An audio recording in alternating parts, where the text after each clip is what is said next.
Dana Lynn Leslie. She is our top nurse practitioner in our Center for Specialized Women's Health. And I've often said, I wish she was my daughter or my daughter-in-law. She's just so fabulous. And I've talked about you so much, Dana, on our podcast, including on urinary tract infections right before I saw you for my annual. And I was scrubbing too hard and I gave myself a UTI. So we are going to talk about all things contraceptives, how you individualize things for your women patients. And I just want to say welcome back. Thank Uh, you. and congratulations on your new home purchase. Yes, it's been such an adventure. It's so fun. Who would have thought?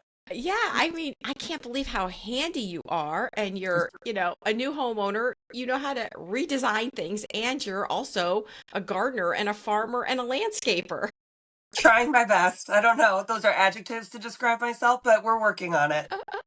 Well, anyway, it's so great to welcome you back. We Thank had you. you on season one, which was when to see a nurse practitioner. And we talked about when it's a good time to maybe see an APP as opposed to your physician.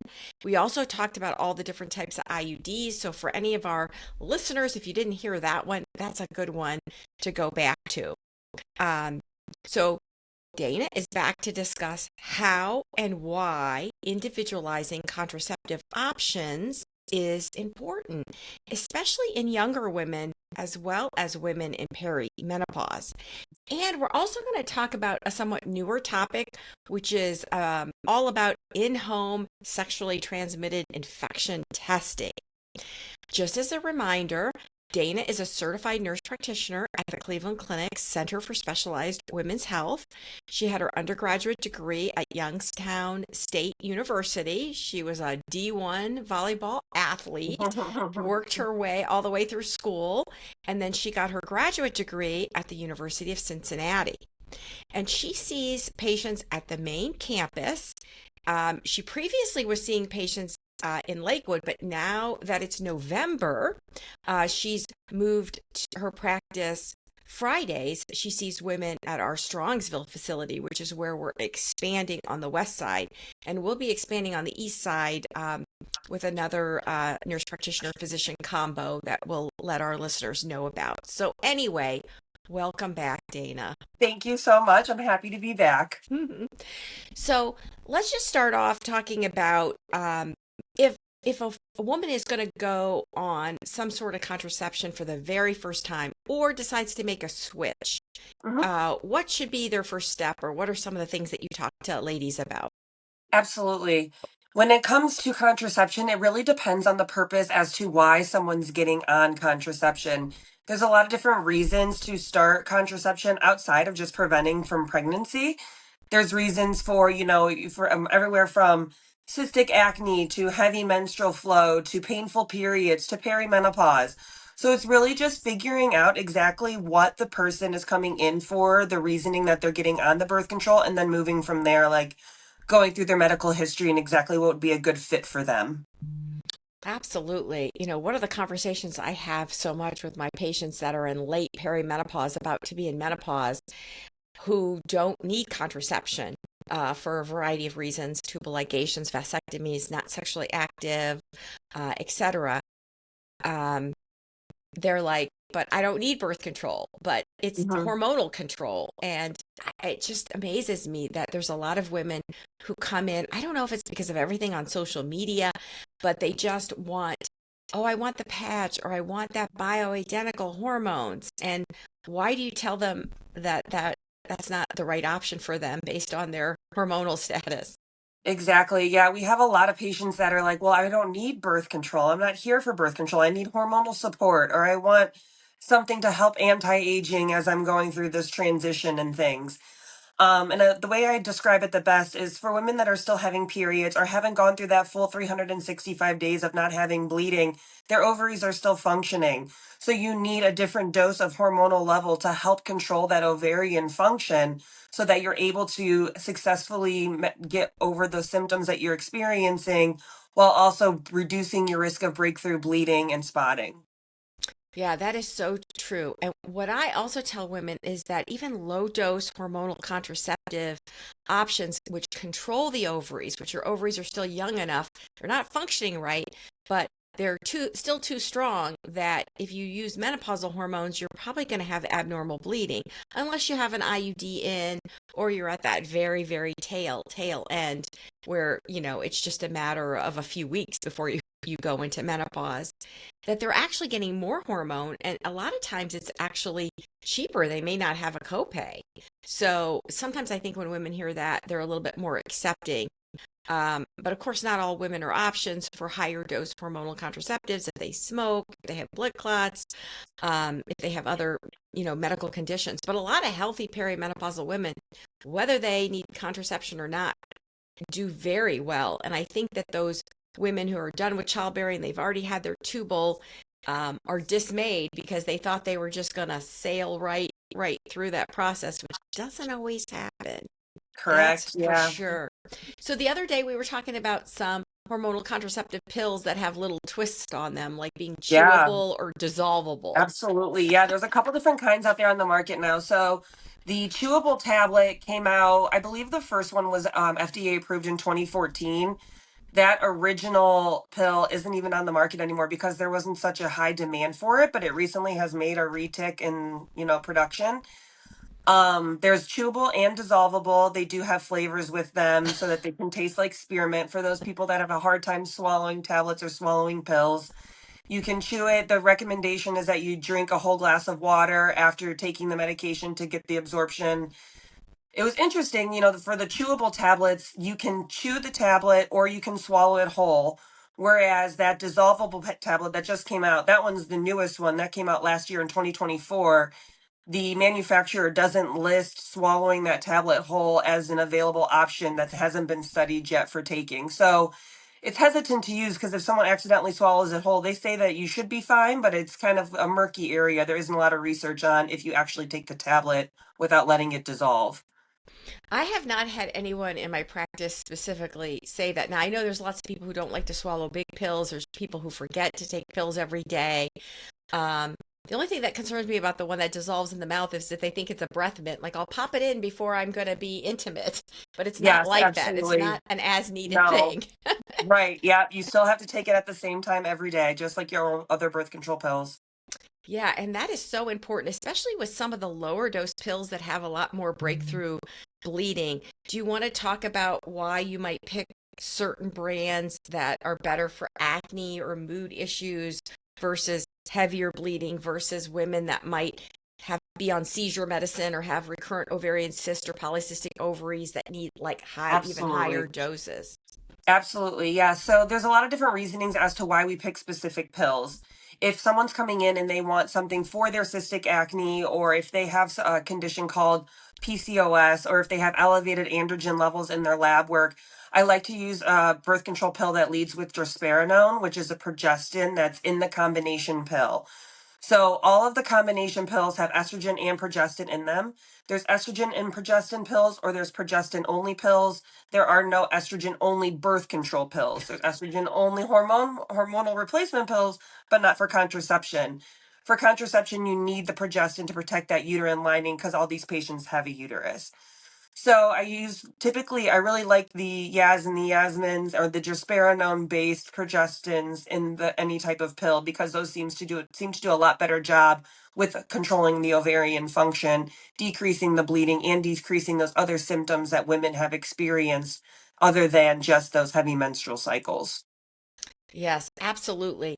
But the Yaz and Biaz and Safril and Yasmin, they have phenylestradiol, which is synthetic Correct. estrogen. One of the newer options that I've been using in some of my perimenopausal patients is Nextstellis. It has the same 3 milligrams of drospirenone, which is Yep. about equivalent to 12 and a half of spironolactone for those that are on spironolactone for acne or abnormal hair growth. I see a lot of dermatologists and primary care doctors put women on spironolactone for acne or Mhm. hair thinning, androgenic hair thinning. However, if they're premenopausal and they're not on something to control their cycle, it can actually cause some cycle abnormalities. So I always like to use the both together, and it's usually not too much as long as there's normal kidney function. But this next Stellus has estetrol, which is E4, which is a natural estrogen. And so, for women who might not have tolerated other birth control pills, I think that's a good option, particularly if they have skin or hair or mood issues, or they're closer to menopause and want not quite as strong of a synthetic estrogen. Absolutely. Yeah. Now, luckily, those medications are becoming more affordable, which makes it a lot better too. Yes, because when they first came out, they weren't. And the other one that I've talked to your colleague, another nurse practitioner in our center, a new mom, Kelsey Kennedy, about abnormal bleeding was all about Natasia, which was the first birth control pill with natural estradiol in it, formulated. Each pill is slightly different, pretty much almost through the whole pill pack, except for the last two pills, which are dummy pills, formulated to treat abnormal bleeding. And for the longest time, we didn't have very good insurance coverage, but it's certainly getting better. And what's interesting about those two pills, especially Natasia, but even potentially Nextstellis, is you can still many times see that increase in the FSH level and measure the estrogen level where you cannot in other birth control pills. And I see so many people order hormones in women on birth control pills, and they say, they're not valid at all, Correct. and women get Yes. confused. And, Correct. and you were telling me the other day that women ask you a lot for progesterone testing. And tell me Correct. about Yes. that. There is a lot of buzzword with progesterone testing, and that's not something that that we do in our center. I can personally, I've never ordered for any type of progesterone testing. That's something that we really focus on when people are trying to get pregnant, or if they're doing like intrauterine pregnancy, or if they're going through infertility treatments and things like that. But that is not something that we focus on in a perimenopausal or postmenopausal stage of life. Right. How I tell my patients is if we're worried that you're not on enough progesterone, we want to get a tissue level of progesterone. And the way we do that is an endometrial sampling, which is a little bit more than a pap smear, where we go in and get a sample of that lining of the uterus to look under the microscope. Because if it's proliferative or disordered proliferative or even hyperplasia or cancer, well, then the cat's out of the bag, and clearly you haven't had enough progesterone. If it's secretory, it means that you're making enough or taking enough progesterone, or if it's just benign or inactive. So, for anyone who's concerned they're not on enough progesterone and they're not in the phase of trying to get pregnant or maintain a pregnancy, I think that's just a lot of hype by some people who really aren't menopause specialists. People like yourself and so many of the people that we have in our center. And I just think that for so long, there's been no attention on perimenopause. And now there is. And now everybody is thinking that whatever issue they have, if they're over 30, if they're between 30 and 50, they think it's perimenopause. So how do you differentiate some of that in your practice? Absolutely. There's a lot of it has to be my hormones, which is fair and understood because hormones fluctuate everything, but there's a lot of different hormones outside of just perimenopausal hormones that could be affecting things. So we get a really good medical history. We make sure we see what the family history was like. I ask about mothers and sisters or siblings that have gone, or if they have gone through perimenopause yet. And then we do some lab testing. As long as, like you said, they're not on hormones and they're not on biotin or anything like that, that we can check and get an accurate hormone level. And then I really focus on their bleeding patterns Mm. and what those symptoms look like. Because if you're having monthly periods, the question of am I in menopause is out of the window, and then we have to figure out exactly what's going on behind the scenes. And we make sure we're checking the thyroid, make sure we're checking all other aspects to see what exactly is going on instead of it just being solely perimenopause or menopause. Yeah, I do see a lot of women who have perfectly monthly cycles. They know when they ovulate. Sometimes they even have premenstrual symptoms. And I'm like, you can't have menopause and PMS. Now, it is possible to sometimes ovulate and have premenstrual symptoms and then not ovulate and have hot flashes and perimenopause. And so that can happen. But people who just are completely perfectly normal, nothing has changed about their cycle, and they're complaining about things it makes me wonder, do they have a vitamin deficiency, a sleep disturbance, some psychosocial stress? Do they have sleep apnea? Do they have some other undiagnosed medical problem? Because I've seen women with fibromyalgia, lung cancer, all sorts of different serious conditions who had regular cycles who went to some outside practitioner and they gave them a pellet and super doses of hormones. So tell me how you deal with the women that are coming in with these pellets. So, there is a population of people out there that swear by their pellets, and that's awesome for them. Pellets aren't FDA approved. We do not do them in our center. We do not promote them. They give you a huge burst of hormones, specifically, typically it's testosterone, and then you can have a huge androgen excess. So people can come in with facial hair growth, changes in their voice, changes in body structure. There's a lot of different negative side effects that we see often.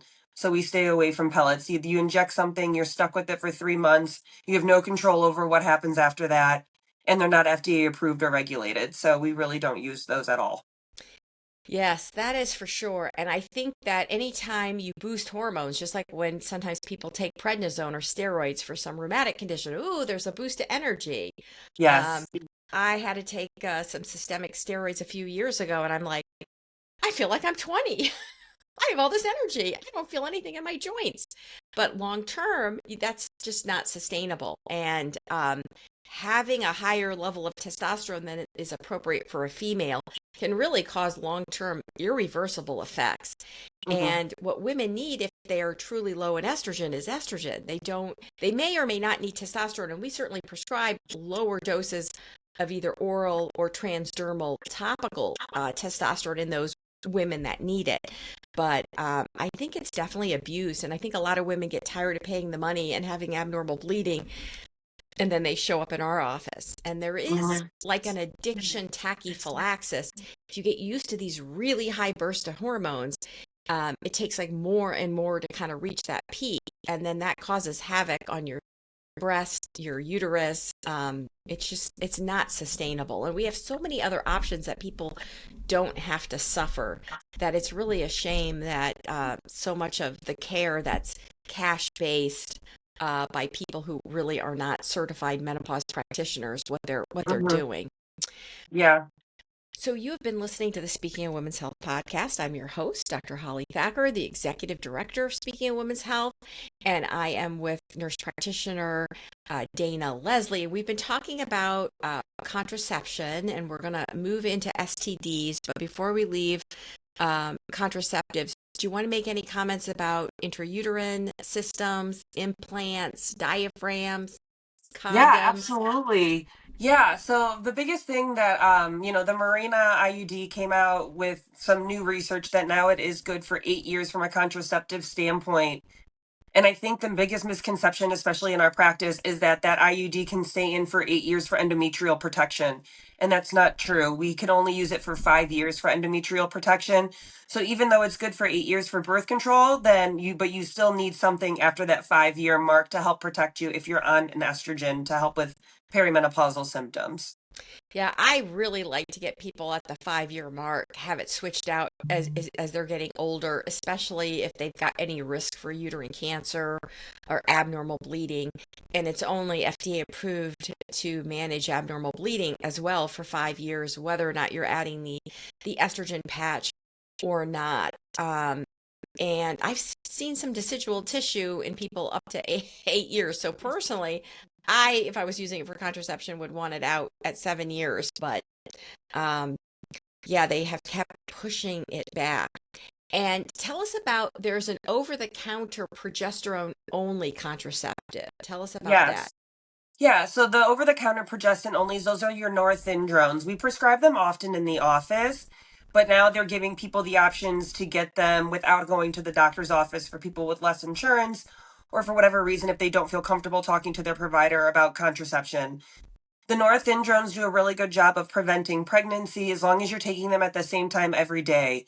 Norethindrones do have an increased risk of breakthrough bleeding and spotting, and they have a very narrow window of how far off you can divert from that hourly mark when you're taking it before they start to have, where you still ovulate with the norothin drones. They don't manipulate the ovarian function. They work more on the mucus and the lining to help prevent pregnancy, and they're typically pretty expensive. So if you have insurance, if you feel comfortable, it's not a bad idea to talk to your provider or your practitioner, because those in the over the counters, I think they're about $50 a month from last I checked. Hmm. But they do work well. If that's what you have and that's your option, that's great, but they can be a little pricey and they're not always the best option.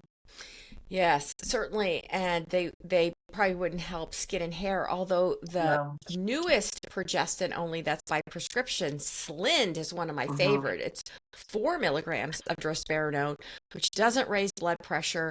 And it seems a lot stronger. I do see FSH suppression. So I think it's a better contraceptive. And Absolutely. sometimes it's not really a progestin, it's similar to spironolactone. And so it's not really a C19 derivative. So I think there's a lot of women who tolerate that better. Yeah, absolutely. And just like those other birth controls we talked about, since it's becoming more popular, the price of it has gotten a lot more reasonable, which is nice because it's a great product. Yes, yes.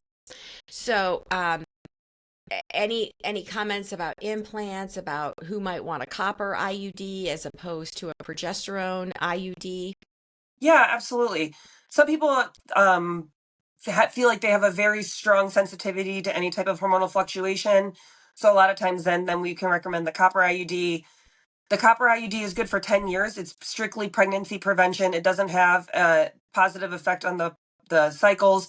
Typically, your periods get heavier, at least for the first 6 months with the copper IUD, because of a foreign body being in the uterus. But other than that, it's strictly just for pregnancy prevention, and that's good for 10 years. The Nexplanon is good for 3 years. It's a small rod that goes into the arm. It's about the size of a matchstick.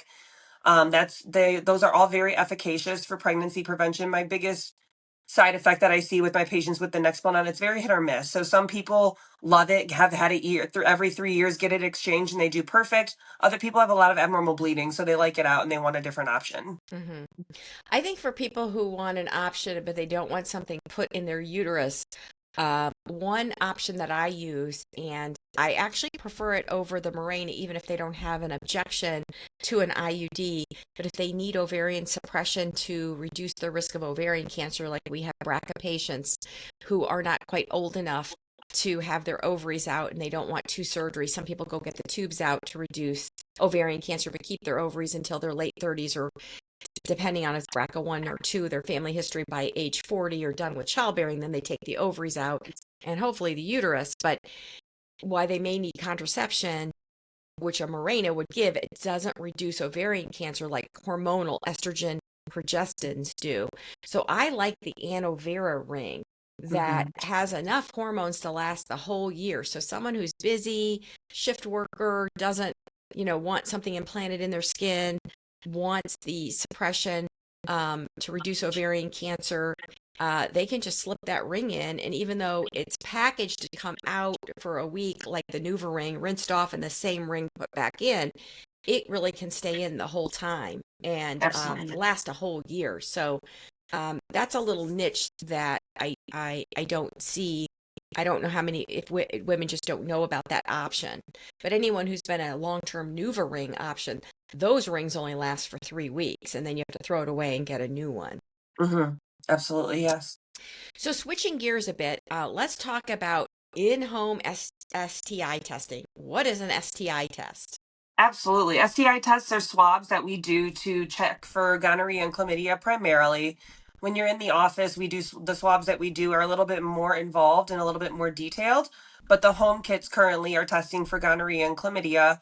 They're a great option for people that don't have a lot of access, or are nervous to ask for the STD screening when they're in the office, or what, for whatever reason, personal or whatever, that they don't want to get it done in a private in a office setting.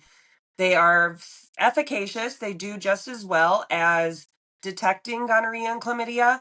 The issue and the hiccup comes with transportation and packaging, and making sure that once the swab's completed, you're putting it back in that test tube and getting it off into the mail as fast as you're able to make sure that it gets sent in a timely fashion, so that there's no false positives or false negatives that are detected with the lab work once it gets ran. And so then do they notify the patient who's purchased this over-the-counter device directly if it's abnormal or if it's negative, and then they're told to contact a healthcare clinician to actually order the appropriate prescriptions? Absolutely. And I believe a lot of the programs now, or a lot of the systems that are doing this, even have like their virtual practitioners that they can make an appointment with to get these prescriptions and go over that with them. Now, it depends on, I'm sure, state law, and, we're practicing in the state of Ohio, but not too long ago, one of our fellows prescribed STI treatment for her patient and a male partner, and the pharmacist had called for some question about it, and one of our nurses was upset. Why is one of our women's health doctors who only sees women prescribing for a man? This doesn't make Yeah, sense. Did she just not get it right? But it was very specific about applying something to the penis, so clearly it was instructions for a man. for sure. And I told her, well, you can do that. You're allowed by state law to prescribe for someone you haven't seen if that's a sexual partner. Absolutely. Yeah, it's called expedited patient treatment. So, or expedited partner treatment, excuse me.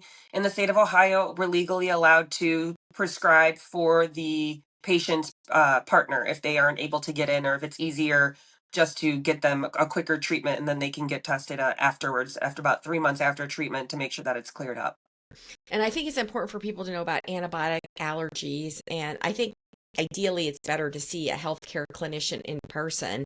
And it's possible that the partner could have other things too that might need to be treated and be instructed on, risk reduction, perhaps even HIV testing, which is, of course, one of the more serious sexually Absolutely. transmitted infections.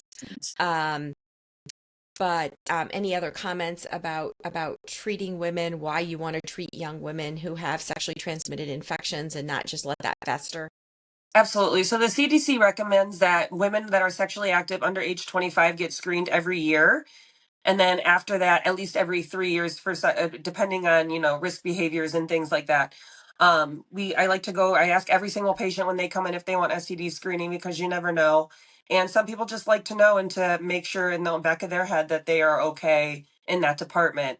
Most of the symptoms of STDs are silent, which is why we really want to get those screenings done, because the long term effects can scar fallopian tubes, which can cause issues with infertility in the future.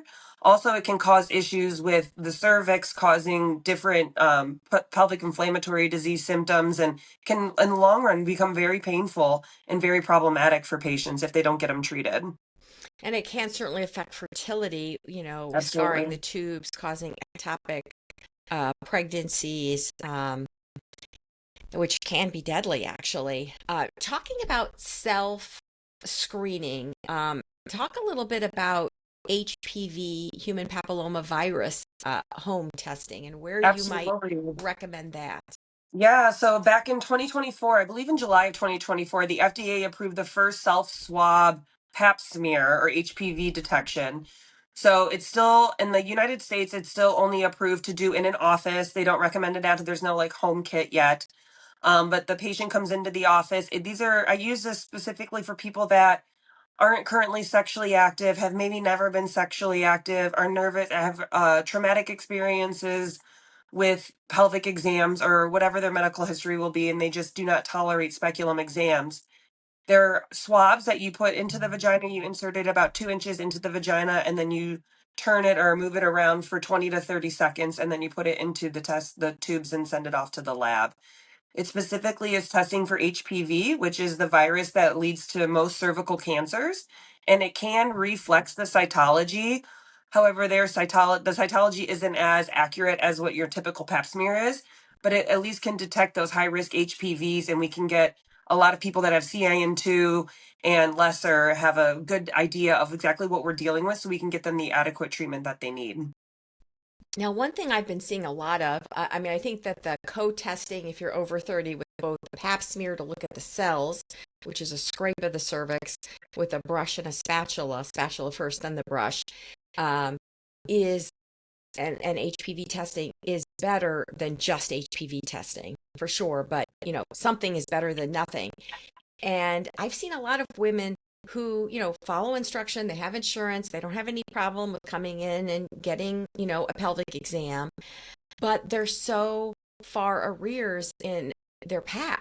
And, a lot of them say, well, I was told I don't need it, or I can do it every 5 years. Do you want to talk about what our practice is like? Yeah, absolutely. A lot of people also don't know. So they think that just because whatever clinic that they went to in the past or whoever they saw didn't contact them or they didn't read it out or they never saw anything, that they have to be absolutely normal and everything was negative, everything was fine. A lot of people don't realize that they have had a positive HPV in the past or they did have some atypical cells on their pap smear. So everyone's guidelines are a little different. Most insurances cover your PAP to be done every single year. The guidelines currently still are at every 5 years. However, I personally practice, and in our practice, we do every 3 years. I see a lot happen between 3 and 5 that I don't like waiting, and I've had enough experiences where we've caught things because we've done it in 3 years that it doesn't seem logical to do it in 5 years in my perspective. I do have some patients that do not want it in 3 years, and that's absolutely their right, 100%. But I do recommend getting it done at least every 3 years. If you've ever had an abnormality, I like to do a PAP every year for at least 3 normal consecutive years in a row. If they're normal negative for those 3 years, then we can go back to that every 3 year screening. Someone that says, "Oh, I had a leap 10 years ago. I don't need it anymore." Depending on what that cytology looked like prior to that leap, you still probably need a PAP every year until 65, if not older. So there's a lot of miscommunication and misinterpretation between, well, it happened in my 20s. It doesn't matter anymore. And that's absolutely not the case, especially with PAP smears. And the immune status too, for patients that are on immunosuppressant medicines, or transplant patients, patients that might be daughters of women who took DES during pregnancy. They may need yearly PAPs indefinitely. And so one size doesn't fit all. And it just annoys me when someone goes and gets a pelvic exam and it's been 4 years and a few months since their last PAP and they don't get it, and the patient thinks because a speculum was put in and they had a bimanual exam that, oh, that was their PAP, which is very different than just getting a pelvic exam. So I think a yearly checkup, whether you're examined or not, whether you get a PAP or not, is really important overall because there's so many changing guidelines. So Absolutely. tell us, how can people see you who want to see you at main campus or at your new Strongsville location? Absolutely. So there's a couple different avenues. We have Sarah who took the place of Rhonda when Miss Rhonda retired. And we can contact her. I know there's a new number out for them now, but I always give everybody the 216-444-6601 to get a scheduling appointment. And then, if you've seen me in the past ever, you can always schedule through my chart as well.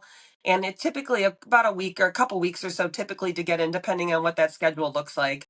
I always tell my patients too, if they're having a hard time, try to really call our secretaries or schedulers because it seems like patients fall off a lot or cancel. And there's a lot of same day openings. If they're able to make it in that day, they could get in a lot sooner. And you're the best. If I ask you, oh, can you see this patient? They're from, another state. You're just so terrific.